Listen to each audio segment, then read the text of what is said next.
오늘 우리에게 주신 하나님 말씀은 누가복음 17장 7절로 10절 말씀입니다. 오늘 우리에게 주신 하나님 말씀은 누가복음 17장 7절로 10절 말씀입니다. 제가 읽겠습니다.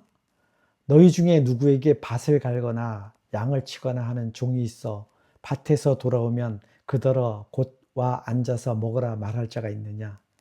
도리어 그더러 내 먹을 것을 준비하고 띠를 띠고 내가 먹고 마시는 동안에 수종 들고 너는 그 위에 먹고 마시라 하지 않겠느냐? 명한 대로 하였다고 종에게 감사하겠느냐? 이와 같이 너희도 명령받은 것을 다 행한 후에 이르기를 우리는 무익한 종이라 우리가 하여야 할 일을 한 것뿐이라 할지니라. 이는 하나님 말씀입니다. 본문은 예수님의 사역에 있어서 갈릴리에서 예루살렘으로 가는 여정 가운데 베레아 지역에서의 사역을 마무리하시며 제자들에게 예수님께서 하신 말씀입니다. 예수님께서는 제자의 덕목으로 먼저 형제를 실족해 하면 안 된다고 말씀하시면서 나아가서는 죄를 범하고 회개하는 형제를 용서하되 하루에 7번이라도 용서해야 한다라고 말씀하십니다. 성경에서 7, 7이라는 숫자는 완전수를 의미합니다. 그러니까 완전히, 온전히 용서하라는 말씀인 것입니다. 이 말씀을 들은 제자들은 도저히 실천할 자신이 없었습니다. 그리고 자신들이 그렇게 할 수 없는 것은 자신들의 믿음이 부족한 때문이라고 생각했습니다. 그래서 예수님께 믿음을 더하여 달라고 요청을 합니다. 제자들은 더 많은 믿음을 소유해야만 예수님의 명령을 지킬 수 있다고 생각한 것입니다. 그런데 예수님은 믿음을 더하여 달라는 제자들에게 겨자씨와 뽕나무의 비유를 말씀하시면서 믿음은 크고 작음의 분량의 문제가 아니라 생명력을 가진 믿음, 즉 살아있는 믿음, 순종하는 믿음이 아니면 결코 실천할 수 없음을 말씀하십니다. 그리고 오늘 7절로부터 10절 말씀에서 주님의 제자로서 그리고 성도로서 갖춰야 할 종된 마음과 자세를 무익한 종의 이야기를 통해서 헌신과 겸손이라는 덕목으로 말씀하여 주십니다. 그래서 첫 번째 메시지는 종은 마땅히 해야 할 일을 하는 자이다 입니다. 7절에서 밭가는 일을 하거나 양을 치거나 하는 밭가는 일과 함께 식사 준비와 같이 집안일도 해야 하는 종에 대하여 말씀하시며 지지자들에게 질문을 던지십니다. 예수께서는 밭을 가거나 양을 치는 종이 그 일을 마치고 돌아오면 어느 주인이 그 종에게 앉아서 먹으라고 할 사람이 있겠느냐 하며 그렇게 할 주인은 없다는 사실을 강조하기 위해서 반어법적 표현으로 제자들에게 질문하고 계신 것입니다. 여기서 밭을 갈거나 양을 치는 일은 당시 종들이 했던 아주 일상적인 일이었습니다. 즉 종이면 당연히 평소에 해야 하는 일이므로 어느 주인도 그 종이 할 일을 하고 돌아왔다고 해서 함께 식사를 하자고 하지는 않는다는 것입니다. 다시 말해서 당연히 해야 할 일을 마치고 돌아온 종에게 쉬게 하거나 음식을 먹게 하지 않으며 오히려 주인의 식사를 준비하고 주인이 먹고 마시는 동안에 시중을 들 것을 명령한다는 것입니다. 그리고 8절에 띠를 띠고의 헬러 페리존니미는 허리띠를 졸라매고 일할 마음과 자세를 갖추고 일을 하는 상황을 나타내는 표현으로 오히려 주인의 식사를 준비하고 수종을 드는 일도 허투루 하지 말고 제대로 준비하고 갖추어서 일하라고 말한다는 것을 의미합니다. 그런데 주인이 방금 바깥 일을 고되게 마치고 돌아온 중에게 주인의 식사를 준비하라는 것과 주인이 먹고 마실 동안에 시중을 들라는 명령은 현대 사회의 인권의 관점에서 보면, 시각에서 보면 전혀 용납될 수 없는 불공평하고 부당한 명령이라고 생각할 수 있을 것입니다. 오늘날의 관점에서 보면 어쩌면 소위 갑질을 넘어 폭력이라며 저항하거나 윤리적 사회적인 문제를 삼을 수도 있고 형사적인 문제까지도 제기할 수 있을 것입니다. 그러나 본절은 예수님께서 제자로서의 삶에 대한 가르침을 설명하기 위해서 당시의 사회체계와 구조 속에서의 전형적인 주종관계인, 즉 주인과 종의 관계에 대한 한 예로 말씀하신 것일 뿐입니다. 예수님 당시 고대 사회에서의 종은 이름도 없고 인격도 없는 소유권도 없는 존재였습니다. 자신의 재능은 물론이요, 심지어 자식을 낳아도 그 자식은 주인의 것이었습니다. 종은 자신의 것이라고 할 수 있는 것이 아무것도 없었습니다. 종에게는 절대적인 순종만 요구될 뿐이었습니다. 가축과 같이 사고 팔기도 하는 주인의 재산이었을 뿐입니다. 그러므로 종이 아무리 열심히 일하여도 그 일한 대가를 받거나 사례를 받지 못하였습니다. 종은 마땅히 일하는 자였기 때문입니다. 그래서 하루 종일 일하고 돌아온 종에게 주인이 먹고 마실 음식을 준비를 하고 주인이 식사하는 동안에도 수종을 들고 그 다음에 먹으라고 명령하는 것이 당연한 일이라고 말씀하시는 것입니다.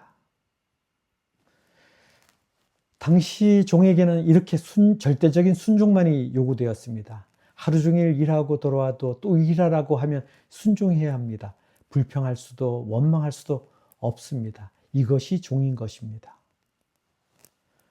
또 종에게는 아무런 보상도 없습니다. 일꾼에게는 대가로 품삯이 주어지지만 종에게는 아무런 보상도 없습니다.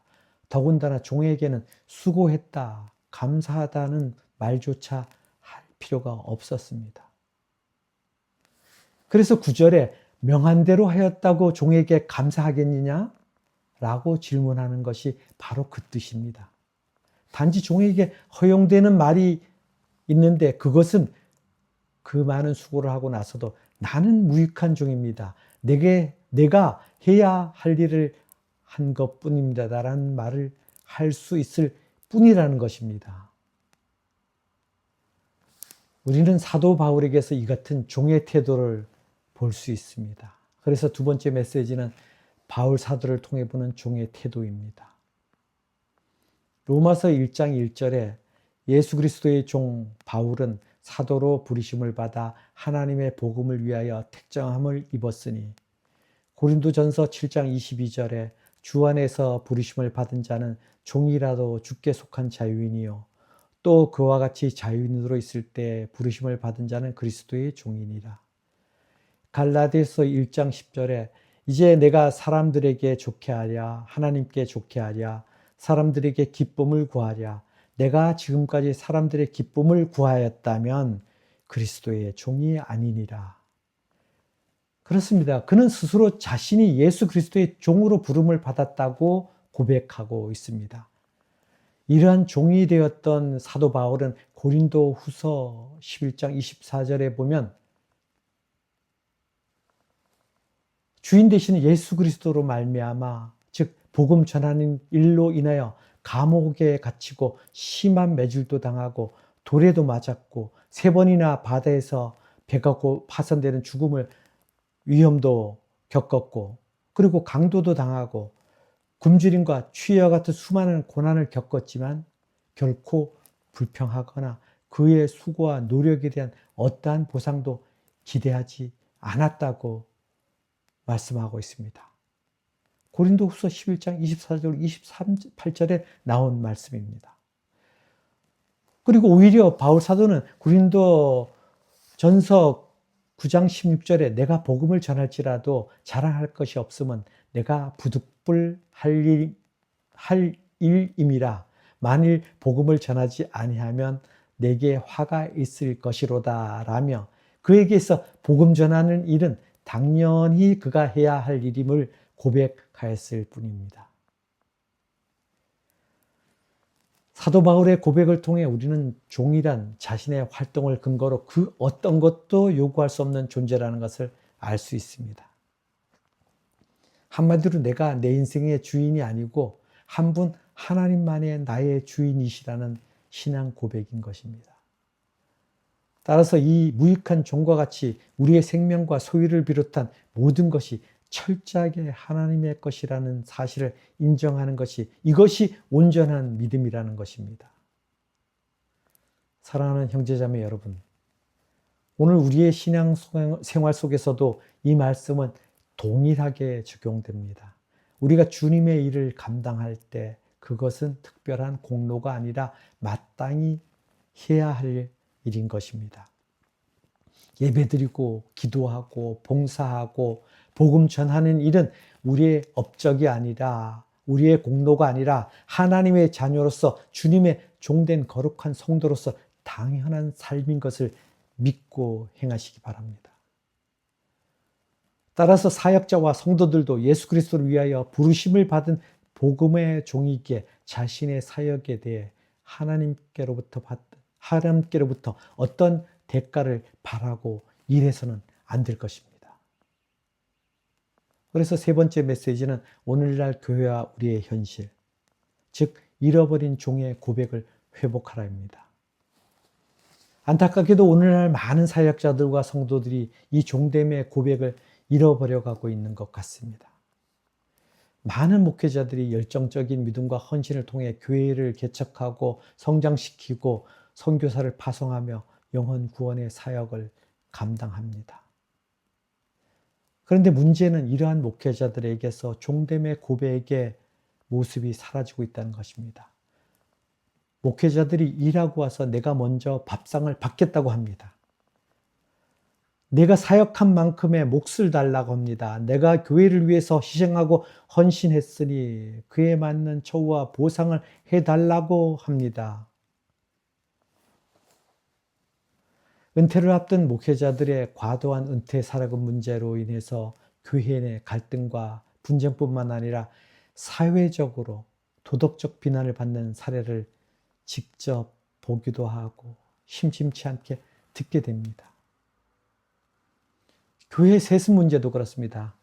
세습을 합리화하고 정당화해서 성도나 세상의 비판에 아랑곳하지 않고 온갖 불법과 편법으로 직접 또는 간접적으로 세습을 행하고 심지어 위임을 가장하여 교회를 팔아넘기기도 합니다. 교회의 주인이 그리스도이심에도 불구하고 교회를 위해서 희생하고 헌신했으니 보상받아야 한다는 것입니다. 내가 열심히 해서 교회를 이만큼 키웠으니 나에게 지분이 있다는 것입니다. 교회의 크고 작음과 관계없이 많은 목회자들이 보여주는 행태이기에 이제는 웬만해서는 이슈화되지도 않을 만큼 일반화되어가는 현실이 마음 아플 따름입니다. 목회자들의 이런 모습들이 우리에게 보여주는 것이 무엇입니까? 처음부터 사역을 통해 누리고 살아야 되겠다는 목적으로 시작한 사꾼의 마음은 아니었을 것입니다. 어쩌면 첫사랑, 처음 마음, 즉 초심을 잃어버린 것일 것입니다. 영혼 구원을 위해서라면 가난함도 굶어 죽는다 할지라도 나의 주인 되신 하나님의 뜻이고 은혜임을 고백하며 다짐했을 것입니다. 그런데 그 첫사랑의 고백이 재물 앞에서, 그 다짐이 세상의 풍조와 문화 앞에서, 그 약속이 만몬의 영 앞에서 무릎을 꿇은 것입니다. 내가 했다는 것입니다. 내가 개척했고 나의 헌신으로 이만큼 성장시켰으니 내가 주인이라는 것입니다. 한마디로 모든 것이 하나님의 은혜라고 했던 종으로서의 고백을 잃어버린 것입니다. 저 또한 여기에서 자유로울 수 있다고 생각하지 않습니다. 저 또한 연약하고 부족하여 부끄러운 생각과 모습에 넘어짐과 회개를 반복하며 사는 것이 저의 모습이기 때문입니다. 세상의 교회를 향해 말할 자격도 없는 부족한 심령입니다. 그러하게 하나님을 향한 첫사랑, 클라겐푸르트 한인교회를 향한 첫사랑, 그 초심을 잃어버리지 않기를 애쓰며 늘 기도하며 나아가려고 합니다. 목회자들만 그렇습니까, 여러분? 오늘 우리는 어떻습니까? 우리는 사도 바울과 같은 종됨의 고백을 붙잡고 있습니까? 오늘날 교회 안에 진정한 섬김과 희생과 순종이 점점 사라져가고 있는 것 같습니다. 교회 안에서 인정받으려 하고 대접받으려고 하는 주인된 사람들이 더 많아지고 이름도 없이 빛도 없이 낮아지고 섬기려는 종된 모습의 사람들이 점점 사라져가고 있습니다. 예수 그리스도의 은혜로 구원받아 하나님 나라를 약속받은 것만으로도 감사하고 감격했던 성도들의 마음속에 원망과 불평이 생기고 섭섭한 마음이 들기 시작했다는 것은 우리 안에 종됨의 고백이 사라지고 있다는 증거입니다. 언제부터인가 교회 안에 나는 부족합니다. 내가 해야 할 일을 당연히 한 것뿐입니다. 라는 종의 고백이 사라진 것 같습니다. 오히려 일할 만큼 보상을 요구하는 사꾼들의 소리가 더 많이 들려오는 것 같습니다. 교회 안에서 내 주장이 관철되어야 하고 내 이름이 나와야 되고 내가 박수 받아야 한다는 인정욕구와 보상 심리만 가득해지는 것 같습니다. 그것을 부추기는 것 같습니다. 갈라디아서 5장 13절 말씀에 형제들아 너희가 자유를 위하여 부르심을 입었으나 그러나 그 자유로 육체의 기회를 삼지 말고 오직 사랑으로 서로 종노릇하라고 말씀합니다. 여러분, 사랑의 섬김과 겸손이 사라진 자리에는 다툼과 불평만이 자리할 뿐입니다. 그러나 공동체 안에서 오직 사랑으로 서로 종노릇하는 믿음과 모든 것이 하나님의 은혜입니다라는 무익한 종의 고백이 회복될 때 나로부터 우리의 가정과 우리의 교회와 이 땅이 다시 하나님의 은혜로 회복될 것임을 믿습니다. 마지막 메시지는 무익한 종의 고백, 모든 것이 주의 은혜입니다. 10절에 무익한 종이라에서 종을 수식하는 무익한의 헬라어 아크레이오스는 쓸모없고 가치 없음을 뜻합니다. 이것은 비록 종이 주인의 명령대로 모두 행했지만 마땅히 그가 해야 할 일을 한 것뿐이기에 아무런 공로를 내세울 것이 없다는 것을 의미합니다. 주님께서 우리에게 종된 마음과 자세를 강조하신 말씀입니다. 사역과 신앙생활 가운데 어떤 충성과 공로를 세웠을지라도 항상 주님 앞에서 우리는 무익한 종이라 우리의 해야 할 일을 한 것뿐이라고 고백하라고 말씀하신 것입니다. 성도는 남달리 충성했거나 교회에 큰 공로를 세웠어도 자랑과 교만에 빠지는 일이 없도록 겸손한 태도를 가지라는 것입니다. 그것은 우리가 무슨 일을 했든지 어떤 희생과 헌신을 했든지 우리는 하나님의 은혜로 할 수 있었기 때문입니다. 우리에게 무슨 업적이 있다고 해도 내가 한 것이 아니요 우리에게 그 일을 감당할 수 있는 능력과 재능과 시간과 물질과 지혜라는 은혜를 주셨기에 일할 수 있었던 것입니다. 그러므로 무익한 종이라는 것입니다. 이것은 성도로서 마땅히 해야 할 의무와 사명을 행한 것 외에 다른 의미가 없기 때문이며 나아가 주님과 교회에 충성하는 일도 주님의 도우심과 은혜 없이는 이룰 수 없기 때문입니다. 주님이 길을 열어주시고 모든 힘과 필요를 공급해 주셨기에 충성도 공로도 가능한 것입니다. 그러므로 모든 일을 주님이 하신 일임에 감사하며 하나님 앞에 겸손하게 나는 무익한 종입니다라고 고백하는 저와 여러분 되시길 소원합니다. 말씀을 정리합니다. 사랑하는 형제자매 여러분, 모든 것의 주인이 하나님이시라는 믿음과 우리는 무익한 종에 불과하다는 고백이 우리에게 있을 때 우리는 하나님께서 기뻐하시는 진정한 감사와 찬양을 올려드릴 수 있습니다. 아무리 강단에서 멋지고 감동적인 말씀을 선포한다 해도 아무리 교회 공동체 안에서 많은 일과 중요한 일을 감당한다고 해도 경건의 모습만 있고 경건의 능력이 없으면, 언행이 일치하지 않으면, 삶의 모습으로 나타나지 않으면, 삶의 열매가 다르면 언어의 성찬, 즉 말잔치에 불과하고 공허한 외침일 뿐이요, 스스로 속이는 삶에 지나지 않으며 죄의 종로로 탄 것일 뿐이었음을 기억하시기 바랍니다. 예수님은 오늘 우리에게 묻고 계십니다. 너희에게 이 종됨의 고백이 있느냐? 나는 무익한 종입니다. 나는 해야 할 일을 당연히 한 것뿐입니다. 라는 고백을 말입니다.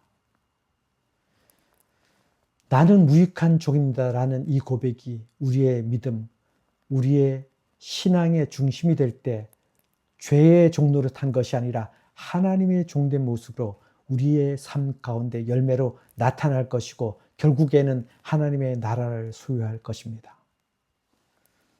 사랑하는 형제자매 여러분, 오늘 우리에게 주신 생명도 믿음도 사명도 이 모든 것이 주님의 은혜입니다. 한 주간도, 아니 우리의 갈 길 다 끝날 때까지, 선한 싸움 다 싸울 때까지 끝까지 신실한 주의 종이 되겠다는 믿음으로 주님이 값없이 주신 십자가 구속의 은혜에 감사하며 겸손히 순종하는 무익한 종의 믿음으로 살아가는 저와 여러분 되시길 주님의 이름으로 축원하며 말씀을 마치겠습니다. 아멘.